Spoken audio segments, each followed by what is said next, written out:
Kalau ngomongin alat perlindungan diri, apa sih yang muncul di pikiran kalian?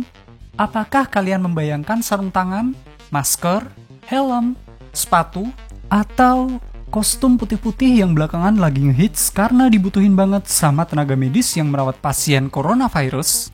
Seperti armor ketika kalian main game, kostum-kostum yang disebut dengan hazmat suit itu memiliki berbagai macam level. Kenapa kostum-kostum itu punya level?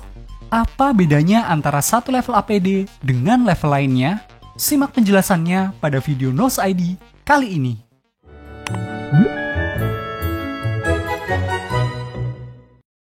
Secara umum, istilah alat perlindungan diri atau yang sering disingkat APD sebenarnya punya arti yang sangat luas. Rompi anti peluru yang digunakan oleh tentara itu adalah APD. Masker debu yang digunakan oleh orang yang lagi bersih-bersih itu APD.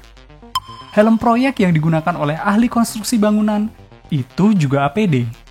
Nah, kali ini kita akan membahas salah satu APD yang spesifik yang sering digunakan di bidang kesehatan, yaitu hazmat suit. Sesuai namanya, hazmat merupakan singkatan dari hazardous material. Hazmat suit berarti adalah sebuah kostum yang bisa melindungi pemakainya dari ancaman material-material berbahaya, seperti limbah biologi berupa darah atau cairan tubuh, cairan kimia, sampai gas beracun. Hazmat suit juga bisa melindungi pemakainya dari ancaman yang tak kasat mata, seperti spora, bakteri, dan virus. Nah, karena ancaman yang bisa ditangani oleh hazmat suit begitu banyak, hazmat suit pun dibagi menjadi beberapa tingkat, sesuai dengan level ancamannya. Secara umum, ada 2 rating klasifikasi hazmat suit. Di Uni Eropa, dibagi menjadi 6 level, dan ekuivalen dengan 4 level A sampai D di Amerika.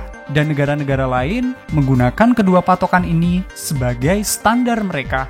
Kali ini, kita akan membahas level hazmat ala Amerika, yang ratingnya juga diadopsi oleh berbagai negara lainnya. Menurut rating ini, hazmat suit dibagi menjadi 4 level, A, B, C, D. Level D merupakan hazmat suit yang level perlindungannya paling rendah, dan A memiliki level perlindungan paling tinggi.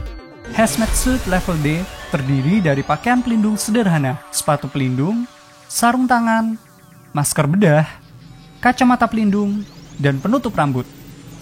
Hazmat level D hanya memberikan perlindungan yang sangat minimal, dan banyak bagian tubuh penggunanya yang masih terekspos.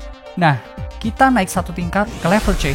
Hazmat level C digunakan ketika ada ancaman patogen atau zat berbahaya yang bisa ditransmisikan melalui pernafasan atau butiran-butiran cairan yang berhamburan ke udara, seperti droplet yang dihasilkan ketika kita batuk atau bersin. Level C terdiri dari cover sepatu, cover kepala, dan pakaian pelindung coverall yang menutupi seluruh bagian tubuh. Sarung tangan yang digunakan pada level C dikenakan secara berlapis. Maskernya pun menggunakan masker tipe respirator yang jauh lebih ampuh memblokir partikel-partikel dengan ukuran submikrometer seperti virus, spora, dan bakteri. Set hazmat level C inilah yang menjadi alat perlindungan standar dalam penanganan penyakit menular seperti COVID-19. Kemudian, kita naik satu level lebih tinggi ke level B. Hazmat level B digunakan ketika ancamannya bergeser dengan munculnya zat beracun atau virus yang amat sangat berbahaya bagi sistem pernafasan dan bisa menyebabkan iritasi kulit. Contoh penggunaan hazmat level B salah satunya pada skenario kebocoran gas atau ketika terjadi serangan senjata yang menggunakan gas. Hazmat level B mirip dengan hazmat level C. Tapi hazmat level B memiliki sistem perlindungan pernafasan yang jauh lebih baik. Karena set hazmat level B memiliki penutup kepala yang secara sempurna menutup kepala, leher, dan bahu penggunanya. Hazmat level B tidak menggunakan masker, tapi menggunakan self-contained breathing apparatus atau mesin respirator bertekanan positif yang memiliki perlindungan lebih baik dari masker bedah maupun masker respirator. Nah, yang terakhir adalah hazmat tipe A yang memiliki kemampuan perlindungan paling tinggi. Kalau kita melihat, sekilas bentuk hazmat tipe A sangat mirip dengan baju astronot. Ini karena hazmat tipe A benar-benar dirancang untuk melindungi dari segala macam ancaman, baik itu cipratan cairan, uap, hingga partikel yang sangat kecil seperti virus. Sebelum menggunakan hazmat tipe A, biasanya kita harus memakai pakaian hazmat tipe D terlebih dahulu. Baru kemudian kita masuk ke dalam baju hazmat tipe A yang secara sempurna menutup seluruh tubuh kita, mulai dari ujung kaki hingga ujung kepala, tanpa ada satupun sambungan yang bisa mengekspos bagian tubuh kita. Hazmat tipe A biasa dijumpai penggunaannya di laboratorium dengan level keamanan biologi BSL-4 yang digunakan untuk meneliti berbagai macam organisme dan virus-virus yang sangat mematikan seperti Ebola, Marburg, arenavirus, anthrax, dan puluhan virus maupun bakteri lainnya yang jauh lebih berbahaya daripada coronavirus. Hazmat tipe A juga digunakan untuk menangani kebocoran material berbahaya seperti zat kimia karsinogenik yang ada pada bahan bakar roket dan digunakan juga ketika berhadapan dengan senjata kimia. Nah, penanganan coronavirus idealnya hanya membutuhkan hazmat level C dan tidak dituntut harus menggunakan level B, apalagi level A, karena terlalu merepotkan. Sementara itu, bagaimana dengan rakyat jelata seperti kita yang memiliki tingkat ancaman lebih rendah daripada tenaga medis?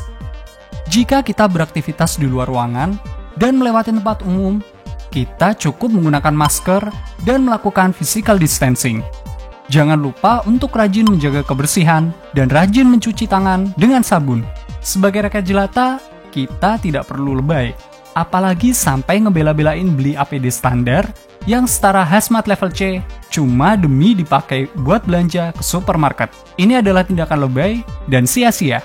Daripada beli hazmat level C buat dipakai pribadi, mending pakaiannya disumbangin ke fasilitas medis yang lebih membutuhkan.